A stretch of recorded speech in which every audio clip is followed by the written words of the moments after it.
G'day divers and welcome back to the channel. Today's video is going to be about whether you are better off with a DJI, an Insta360 or a Gopro Hero camera for underwater videography.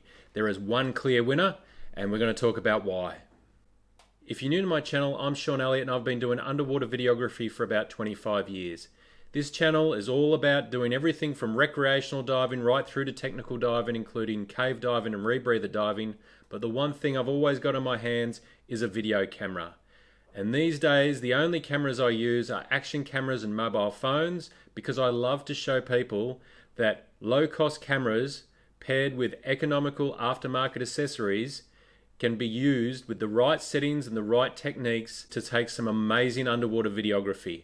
If you're keen to know how you can take these sorts of shots with your mobile phone or your action camera, then please like and subscribe to my channel.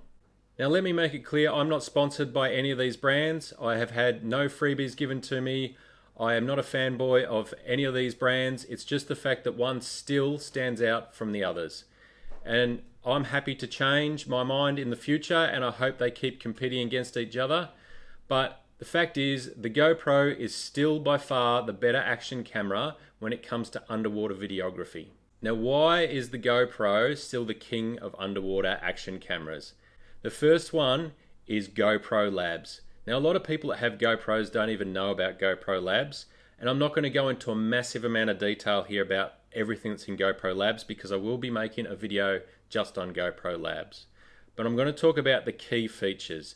The very first one is, on a GoPro, when I install GoPro Labs firmware, which is a different firmware by GoPro and totally free, is I can add auto white balance lock.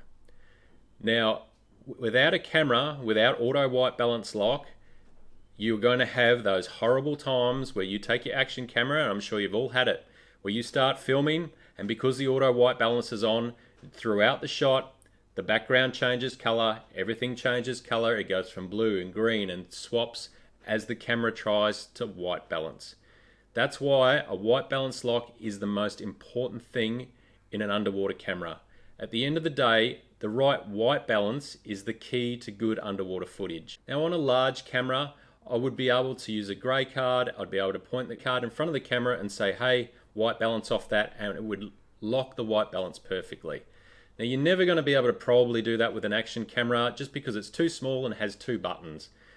But auto white balance lock is nearly as good in the sense that although every time I do a shot I need to find something to white balance off, as long as my white balance is right, before I hit record, it is then going to record that entire scene. It doesn't matter where I point it in the right white balance.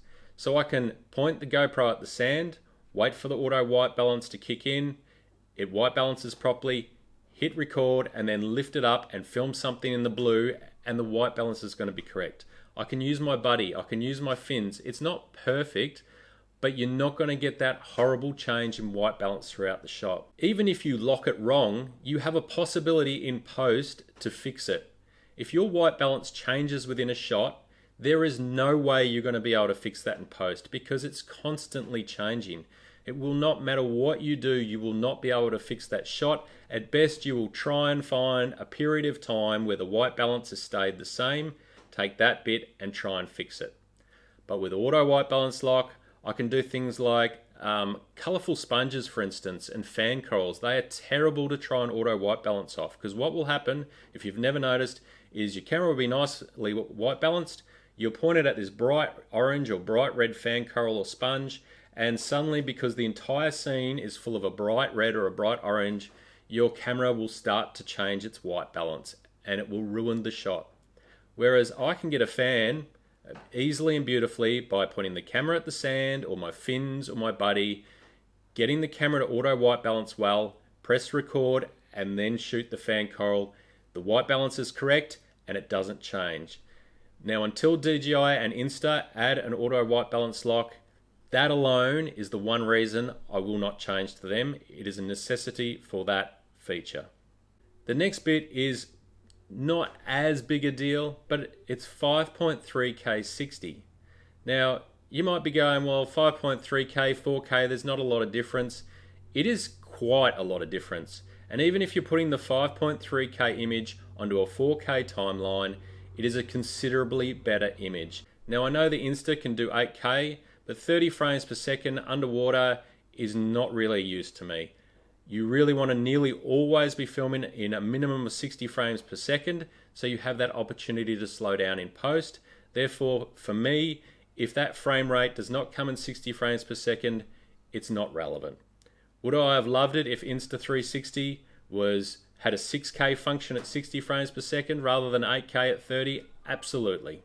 I don't even really need 8K, but 5.3K or 6K with 60 frames per second, it just gives you that A, better image, and B, that opportunity to crop, especially if you want to do macro videography, which then leads me into the third major reason why GoPro is better.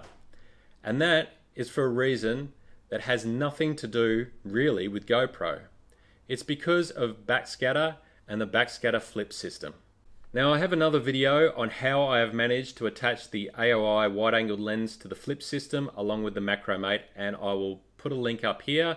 Otherwise, have a look through my videos and I'll show you how you can have a macro lens, the Macromate Mini by Backscatter, and the AOI UWL-03 wide-angled lens on the Backscatter flip system to use them on every dive.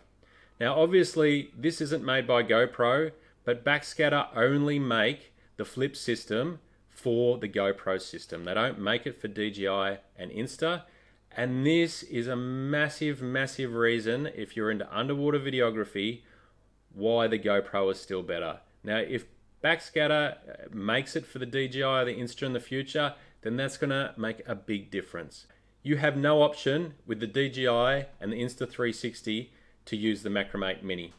You can get an adapter, so you can use the AOI wide-angled lens, and if you've got those cameras, I would highly recommend that you get the AOI wide-angled lens. It makes a massive difference.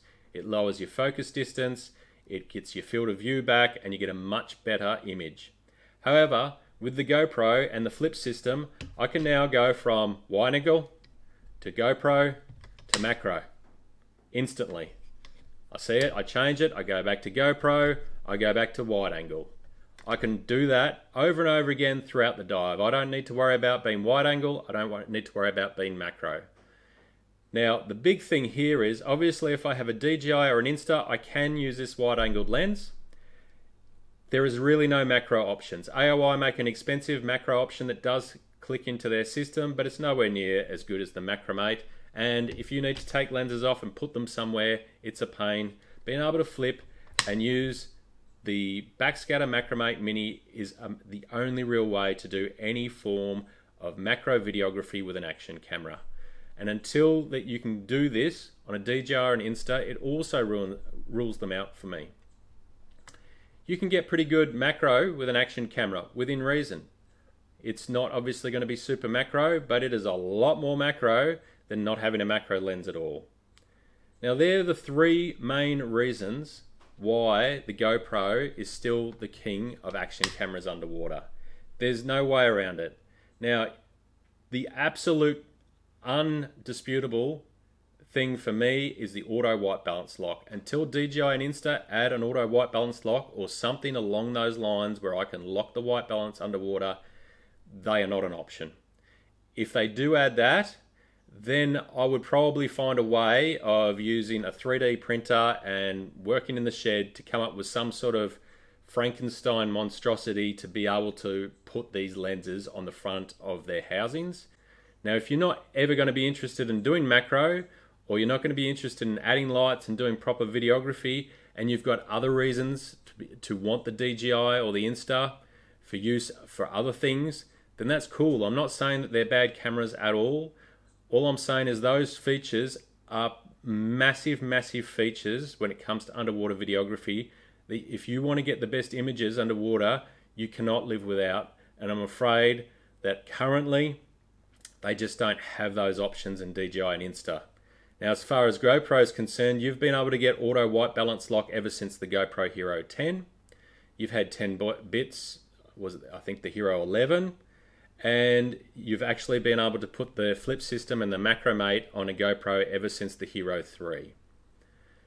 Well, I hope that video helped. If you got anything out of this video, I do this for fun, purely for enjoyment, and the one thing I love the most is when I get likes, I get more subscribers, or people make comments. So please do one or all three if possible. I have so far answered every comment that anybody's put down there.